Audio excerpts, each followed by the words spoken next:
What's going on, everybody? Welcome to the Cheap and Jova Variety Channel. My name is Cheap and Jova, also known as Jacob, and today we're going to be having more of a short video today, very kind of like an educational video.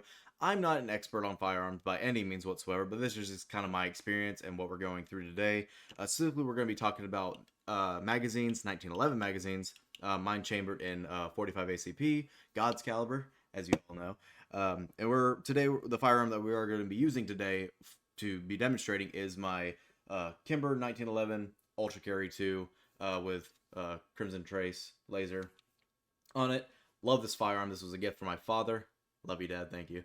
And just to show everybody, we are no mag in. We are clear, so all safe on here. But we're going over a little bit. We'll show you the magazines that we will be firing today. We got the standard 7-round mag that comes with the Kimber magazine. We have a Wilson Combat magazine. We have a 15-round South Korean magazine and a 28-round drum. YouTube, that is 28 rounds in that mag, South Korean mag. I know that there's been a lot of YouTubers getting strikes for loading firearms with anything over 30-round magazines. Don't know why. A lot of firearms are standard issue mags with 30 rounds, like my AK.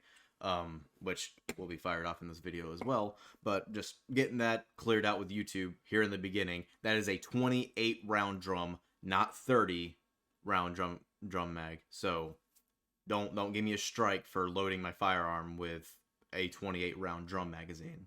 Okay, this is an educational video to demonstrate people on what they should be buying for their 1911s. Now, as some of you may not know, the 1911. So this model, this is a 3-inch barrel, overall length of I think about, I want to say this is about a 5.5 inch total length on the firearm.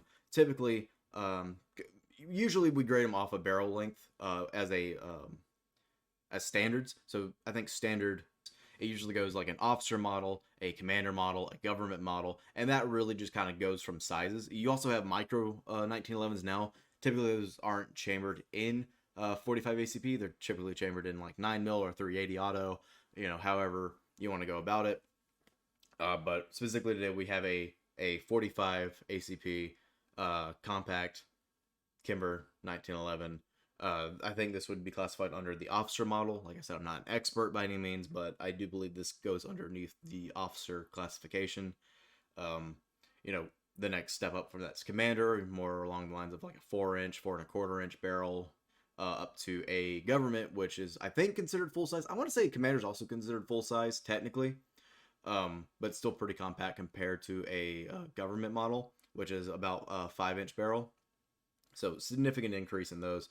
And when it comes to these models, you can't always interchange the magazines with each model. So let's say I had a full size, let's say, just for example, a Rock Island Armory, a cheaper 1911.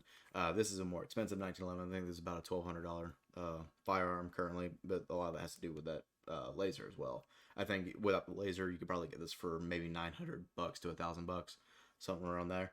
But with like a Rock Island Armory, I think you get like a 4.5-inch barrel, if not a 5-inch barrel. They can take larger magazines. They can hold up to 10 rounds, maybe no problem. Whereas with this, you come with a standard 7-round plus one in the chamber. Most 1911s do come with a 7-round one in the chamber. You get about 8 shots. It's pretty standard issue for 45 ACP on a 1911.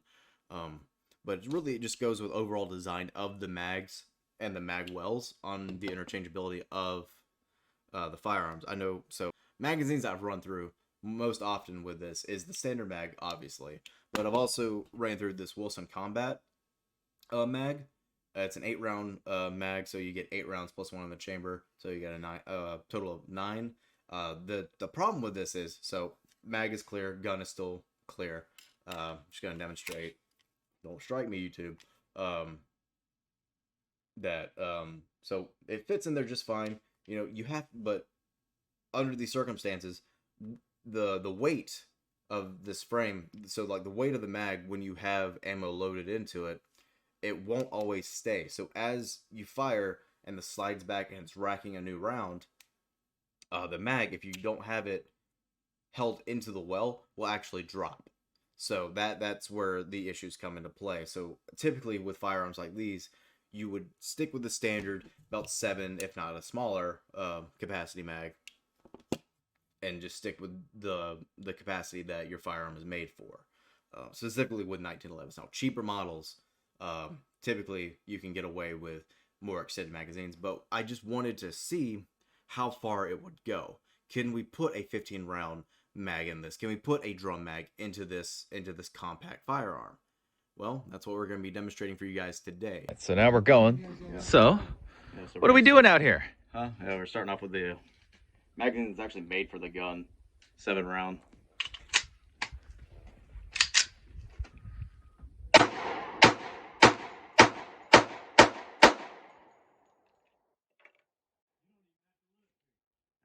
Mag, not made for the gun.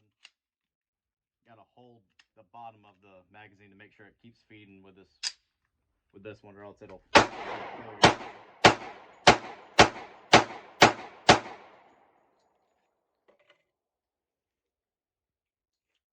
cheap South Korean 15 round mag.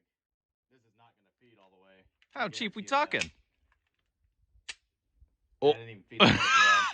Oh my god. That did not even feed.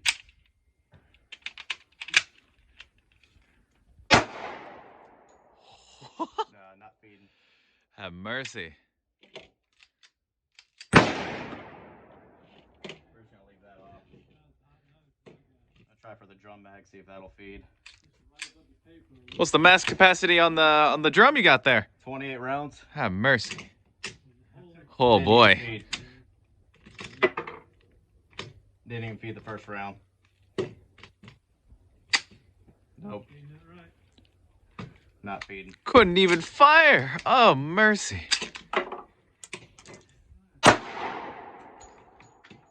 So it's not the firearm. Don't feed at all.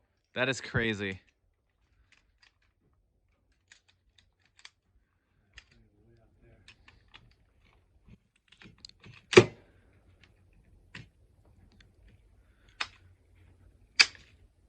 No. Oh my god.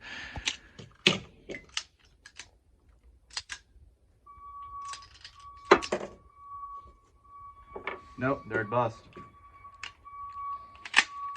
It fits in there just fine.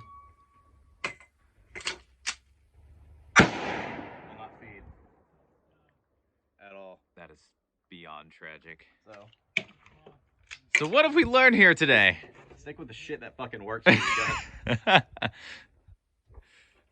No matter how cool on paper it looks, because 28 rounds in a drum mag for 45. You can't even feed the first round. It is. Oh man, what a dream killer. Yeah. Stick with what works.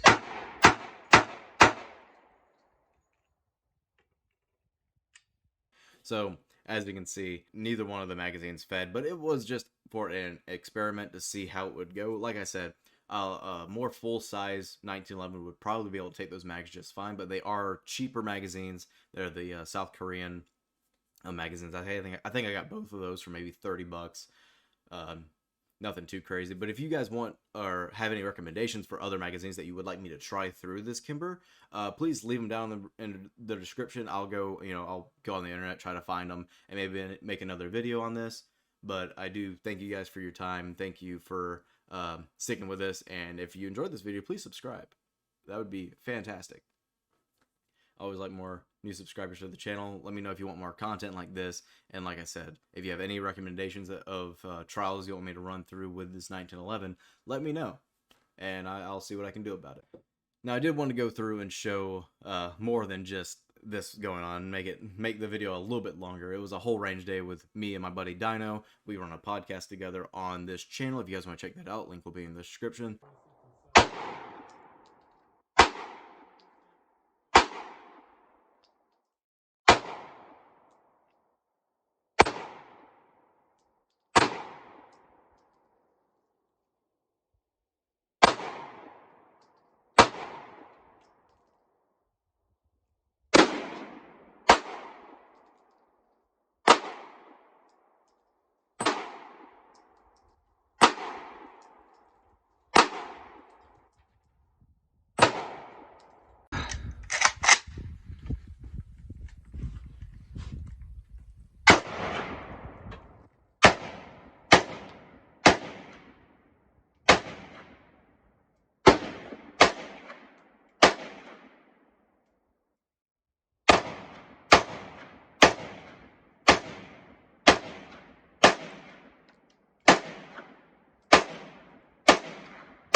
Yep.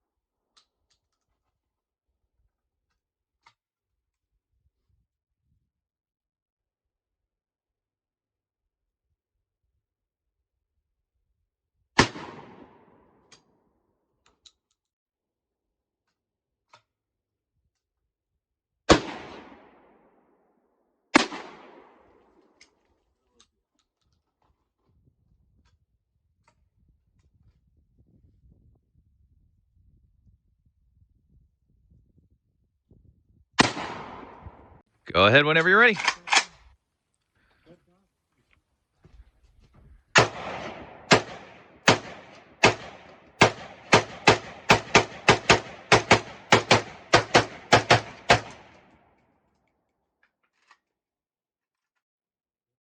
Thank you guys so much for watching, and I hope to see you again soon. Bye-bye.